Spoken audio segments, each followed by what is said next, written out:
First of all, do you agree with this decision? Well, I tell you what's clear here is the government's own failure on hotel quarantine, its failure to put in place a plan, its failure to put in place proper controls has resulted in this decision. I think that the race could have gone ahead with proper planning, proper controls, proper arrangements in place. But Andrews has lost control of that, and that is the issue for the state and, frankly, for the country. But why does Victoria's handling of hotel quarantine mean this race is not going ahead? Well, Andrews has a history of failure on hotel quarantine, and people will remember the 801 Victorians who died here. He is unable, it seems, to manage hotel quarantine, to actually bring people in a controlled and sensible way. Where is the health advice on this? Why hasn't he got a plan that would put in place proper quarantine? Why hasn't he got a plan in place that would actually manage these events and manage the health risk properly?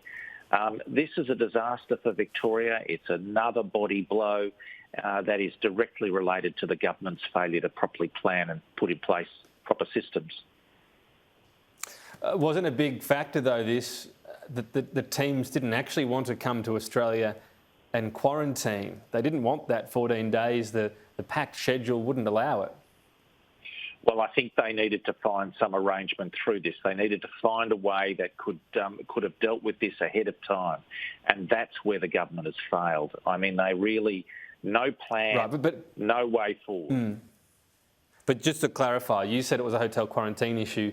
They wouldn't have been quarantining. What they were proposing was a strict bubble. Are you saying the bubble should have happened? Well, I'm saying that the health advice should have been released on this in the first instance. We know that with the closure of the hotel, or the closure of the Grand Prix last year, it was closed on the day of the actual, opening race. People were at the gates. They closed it. The Chief Health Officer at that time recommended the closure, but he said there was another way forward.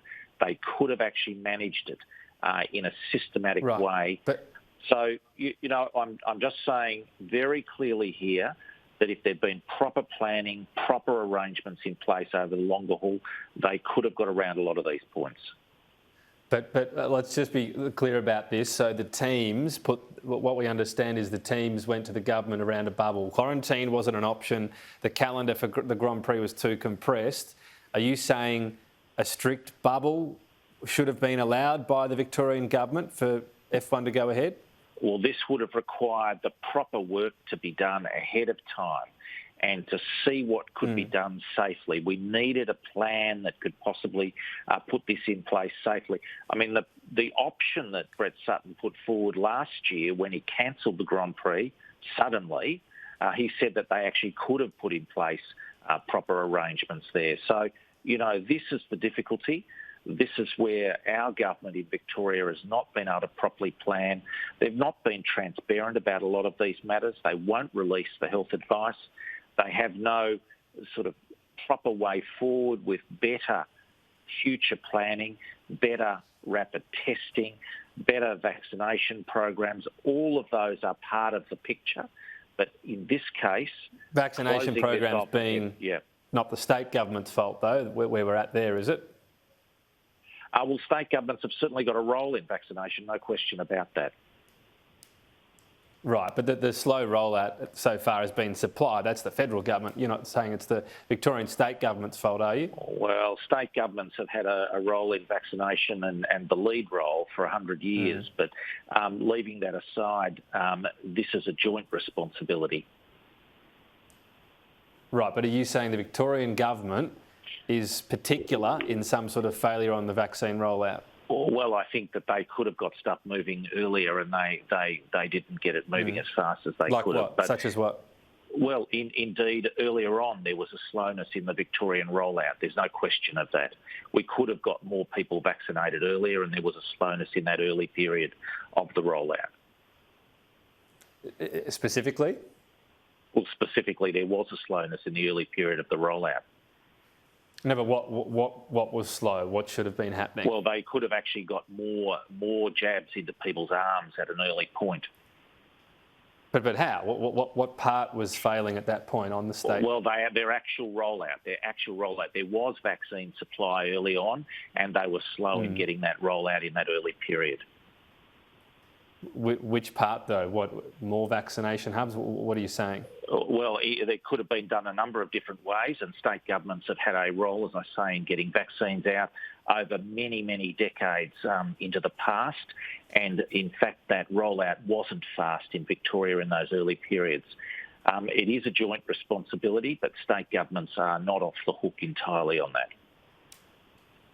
Okay, just finally, briefly, you mentioned this travel or this strict bubble they would have had. What do we know about that? I mean, how many people would it have involved? How many hotels? Could it have meant Australians trying to return, Victorians trying to return home couldn't because the Grand Prix was being held?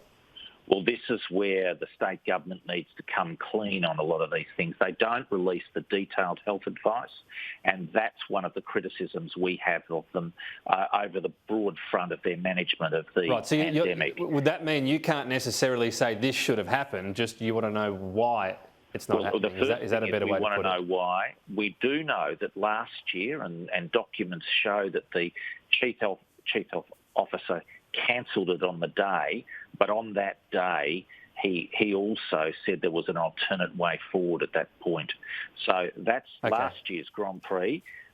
This year's Grand Prix requires the careful planning into the future, and that's what we haven't seen from this government.